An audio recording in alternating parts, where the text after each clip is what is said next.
So next model வந்துட்டு என்ன கேட்குறாங்கன்னா அமௌண்ட்டு கேட்கக்கூடிய மாடல். சரிங்களா? இன்வெஸ்ட் பண்ணுறது 10,000, வட்டி வீதம் 9%, 3 ஆண்டுகள் கழித்து எவ்வளவு வந்து கிடைக்கும், மொத்தமாக எவ்வளவு கிடைக்கும் அப்படிங்கிறதான் வந்து கேட்குறாங்க. சரிங்களா?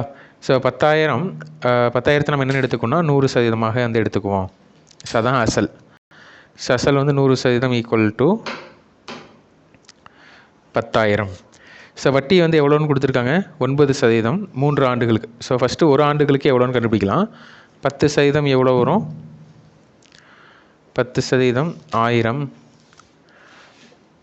1% வந்து பார்த்திங்கன்னா 100 கிடைக்கும். அப்போ 9% 900 வந்து கிடைக்கும். சரிங்களா? ஸோ 900 வந்து கிடைக்குது. அதாவது ஒரு வருஷத்துக்கு 900. 3 வருஷத்துக்குன்னா 9%, 3 வருஷத்துக்கு 27%.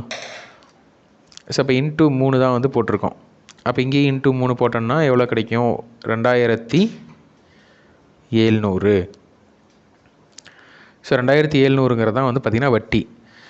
ஸோ எவ்வளோ இன்வெஸ்ட்மெண்ட் பண்ணுறாங்க, 10,000 இன்வெஸ்ட்மெண்ட் பண்ணுறாங்க. வட்டி எவ்வளோ கிடைக்கிது, 2700. 10,000 + 2700 12,700. சரிங்களா? ஸோ இப்போது இதில் ஒன்றே ஒரு கான்செப்ட் இருக்குது. அசல் வந்துட்டு 100%, வட்டி மொத்தமாக எவ்வளோ சதவீதம், 27%. இதான் இன்ட்ரெஸ்ட் வந்து பார்த்திங்கன்னா 27%. நம்ம வந்து முன்னாடியே பார்த்தோம் அமௌண்ட்டுங்கிறது என்னது, P + SI. சரிங்களா? அசல் வந்து 100% ப்ளஸ் SI 27%, ரெண்டையும் கூட்டணுன்னா 127%. சரிங்களா? இப்போ இந்த மொத்த தொகையானது எப்படி இருக்கும் அப்படின்னா அசலில் 127% இருக்கும். சரிங்களா? ஸோ அசலில் 127% நம்ம வந்து கண்டுபிடிக்கிறோம் அப்படின்னா அதுக்கு பேர் தான் வந்து பார்த்திங்கன்னா மொத்த தொகையாக வந்துட்டு இருக்கும். சரியா? சரி. ஸோ இப்போ இங்கே வந்து பாருங்கள், மாலா ஆண்டிற்கு 11% வட்டி வீதத்தில் ரூபாய் 5,000 2 ஆண்டுகளுக்கு முதலீடு செய்கின்றார். 2ஆம் ஆண்டின் முடிவில் அவர் பெறும் மொத்த தொகையை காண்க. ஸோ 11% வந்துட்டு அவங்க என்ன பண்ணுறாங்கன்னா இன்வெஸ்ட்மெண்ட் பண்ணுறாங்க 2 ஆண்டுகளுக்கு. அப்போ மொத்த வட்டி விகிதம் எவ்வளோன்னா 22%. ஸோ அப்போ நமக்கு வட்டி மட்டும் வேணும்னா நம்ம என்ன கண்டுபிடிச்சா போதும், 22% எவ்வளோன்னு மட்டும் கண்டுபிடிச்சா போதும். ஆனால் இங்கே மொத்த தொகை தான் கேட்குறாங்க. மொத்த தொகை எவ்வளோ சதவீதமாக இருக்கும், அசல் 100% ப்ளஸ் வட்டி 22%, 122%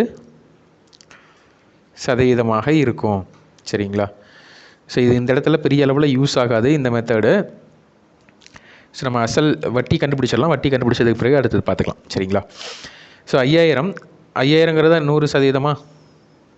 5,000ங்கிறது 100%.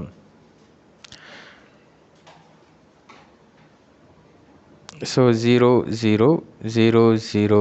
ஸோ 1% வந்து பார்த்திங்கன்னா 50.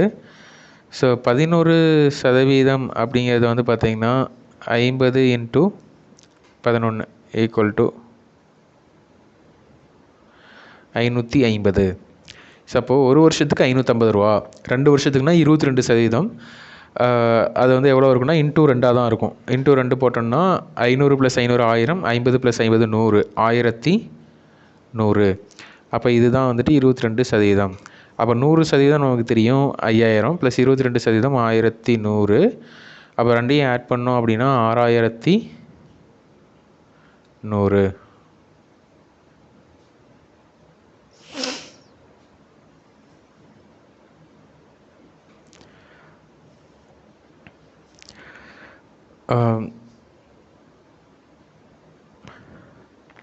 பத்து ஆண்டுக்கு பிறகு ரம்யாவிற்கு 9 லட்சம் தேவைப்படுகிறது எனில் ஆண்டிற்கு 20% தனி வட்டி அளிக்கும் வங்கியில் ரம்யா எவ்வளவு அசலாக செலுத்த வேண்டும். சரிங்களா? இதில் வந்து என்ன கொடுத்துட்டாங்கன்னா மொத்த தொகை வந்து கொடுத்துட்டாங்க. மொத்த தொகை வந்துட்டு எவ்வளவு அப்படின்னு கேட்டிங்கன்னா 9 லட்சம்னு கொடுத்துட்டாங்க. ஆண்டிற்கு எவ்வளவு சதவீதம் வட்டி விகிதம் அப்படின்னு பார்த்தீங்கன்னா 20% தனி வட்டி விகிதம். எவ்வளோ ஆண்டுகளுக்கு, 10 ஆண்டுகளுக்கு.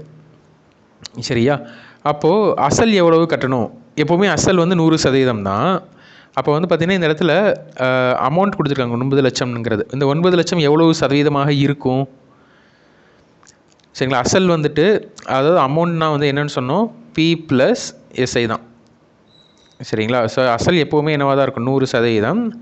அந்த 100%த்தில் இந்த வட்டி எவ்வளோ சதவீதம் வருதுன்னு பார்த்து அதோட ஆட் பண்ணோன்னா நமக்கு என்ன கிடச்சிரும், இது வந்து கிடச்சிரும். சரிங்களா? ஸோ அப்போ ஒரு வருஷத்துக்கு 20%. இங்கே எவ்வளோ ஆண்டுகள் கொடுத்துருக்காங்க, 10 ஆண்டுகள் வந்து கொடுத்துருக்காங்க. ஸோ ஒரு வருஷத்துக்கு 20%னா 10 ஆண்டுகளுக்கு எவ்வளோ சதவீதமாக அது இன்க்ரீஸ் ஆகிருக்கும் இன்ட்ரெஸ்ட்டு? 20 × 10 200% இன்ட்ரெஸ்ட் மட்டுமே கிடைக்கும். சரிங்களா? ஸோ எவ்வளோ சதவீதம் இன்ட்ரெஸ்ட் வந்து கிடைக்கும், 200%. அப்போது நமக்கு கிடைக்கக்கூடிய அமௌண்ட் எப்படி இருக்கணும்னா, அசல் 100%ஓட 200% இன்ட்ரெஸ்ட்டையும் சேர்த்தோன்னா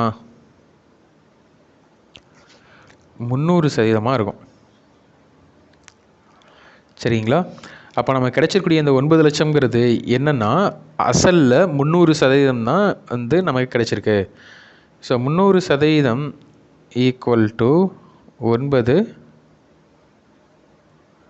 லட்சம். ஸோ 300% 9 லட்சம்னா இதை 3ஆல் டிவைட் பண்ணால் நமக்கு என்ன கிடைக்கும், 100% கிடைச்சிருமா? 100% ஈக்குவல் டு 3ஆல் டிவைட் பண்ணால் இது என்ன வந்துடும்,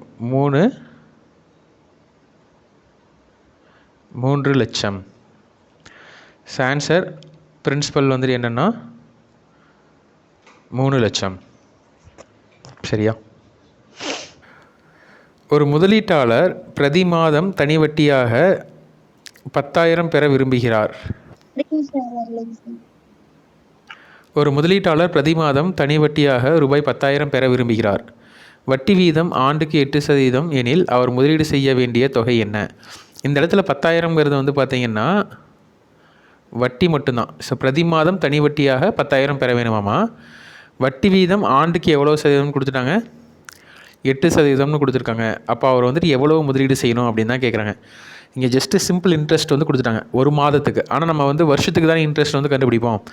அப்போ ஒரு மாதத்துக்கு 10,000னா வருஷத்துக்கு எவ்வளோ கிடைக்கும், 1,20,000ங்களா? ஸோ 1,20,000 அப்படிங்கிறது தான் என்னென்னா தனி வட்டி. ஸோ ஈக்குவல் டு பி தான் நம்ம கண்டுபிடிக்கணும். இன்ட்டு என் வந்துட்டு எவ்வளோ ஆண்டுகள்னா ஒரு ஆண்டு, இன்ட்டு ஆர் வந்துட்டு எவ்வளோன்னா 8/100. சரிங்களா? ஸோ 4 2s are 8, இங்கே 4 3s are 12. So 30,000 to 15s are into 100. So 15,000,000. So என்ன வரும், 15 lakhs. ஸோ 15 lakhs வந்துட்டு அவங்க என்ன பண்ணணும்னா முதலீடு செய்யணும். ஸோ அப்படி முதலீடு செஞ்சோம் அப்படின்னா வந்துட்டு நமக்கு எவ்வளோ கிடைக்குன்னா மந்த்லி வருஷத்துக்கு 1,20,000 கிடைக்கும். மந்த்லி 10,000 வந்து கிடைக்கும். சரிங்களா? சரி. ஸோ நெக்ஸ்ட் மாடலுக்கு வந்து நம்ம வந்துட்டோம். நெக்ஸ்ட் மாடலில் வந்துட்டு எப்படின்னா இயர்ஸ் வந்து கேட்டுருவாங்க. இவ்வளோ போடுறோம், இவ்வளோ ரிசீவ் பண்ணுறாங்க, எவ்வளோ வருஷத்தில் ரிசீவ் பண்ணுவாங்க அதுதான். சரிங்களா? ஸோ இதுவுமே வந்து பார்த்திங்கன்னா மோஸ்ட்லி நம்ம ஃபார்முலாஸ்லேயே போயிடலாம். விஜய் ரூபாய் 10,000ஐ 5 வட்டி வீதத்தில் வைப்பு நிதியாக செலுத்துகிறார். எத்தனை ஆண்டுகளில் 11,000 ரூபாயை அவர் பெறுவார்? அது இந்த 11,000ங்கிறது என்னென்னா மொத்த தொகை.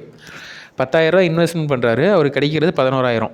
அப்போ அவருக்கு எவ்வளோ அவருக்கு எவ்வளோ இன்ட்ரெஸ்ட் கிடைச்சிருக்குன்னா 1,000 ரூபா தான். ஸோ அப்போ சிம்பிள் இன்ட்ரெஸ்ட்ங்கிறது எவ்வளோ தான் இந்த இடத்துல 1,000 ரூபா தான் அவருக்கு கிடைச்சிருக்கு. ஸோ அப்போ எஸ்ஐ ஈக்குவல் டு 1000ன்னு போட்டுக்கலாம். பி வந்துட்டு 10,000 இன்ட்டு எவ்வளோ ஆண்டுகள், எத்தனை ஆண்டுகள்னால் நம்ம கண்டுபிடிக்கணும், into 5% divided by 100. So 0,0,0,0,0,0,0. So 5 2s are. So அப்போ என் வந்துட்டு என்னென்னா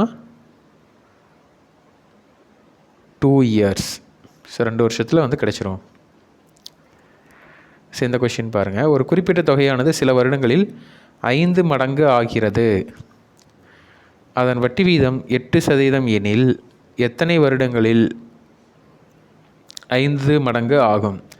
ஸோ 5 மடங்கு ஆகிறது அப்படின்னு என்ன அர்த்தம்னா, இப்போ வந்துட்டு நான் வந்துட்டு அசல் பி அப்படிங்கிறத நான் செலுத்துகிறேன் அப்படின்னா எனக்கு அது என்னவா மாறிடுங்க, 5 மடங்காக மாறிடும். ஸோ 5P வந்து மாறிடும். சரிங்களா? ஸோ பி அப்படிங்கிறது என்னவா மாறிடும், 5P வந்து மாறிடும். அப்போ நான் என்ன பண்ணியிருக்கேன்னா அசல் வந்து பி வந்து போட்டிருக்கேன், எனக்கு மொத்த தொகையாக 5 பி வந்து கிடச்சிருக்கு. அப்போ எனக்கு எவ்வளோ இன்ட்ரெஸ்ட் வந்து கிடச்சிருக்கு? 4p வந்து என்னவா கிடச்சிருக்குன்னா இன்ட்ரெஸ்ட்டாக வந்து கிடச்சிருக்கு. ஸோ கரெக்டாக. ஸோ 4pங்கிறது தான் வந்து இந்த இடத்துல என்னென்னா 4pங்கிறது interest. So simple interest. So அப்போ நான் அப்படியே 4p அப்படின்னு எடுத்துக்கிறேன். Simple interest equal to PNR/100. So 4p equal to p into n நமக்கு தெரியாது, r வந்துட்டு எவ்வளோன்னா 8% டிவைடட் பை 100. சரியா? ஸோ p கேன்சல் ஆயிரும். So 4 2s are, so 2 50s are. So அப்போ n ஈக்குவல் டு 50 இயர்ஸ்.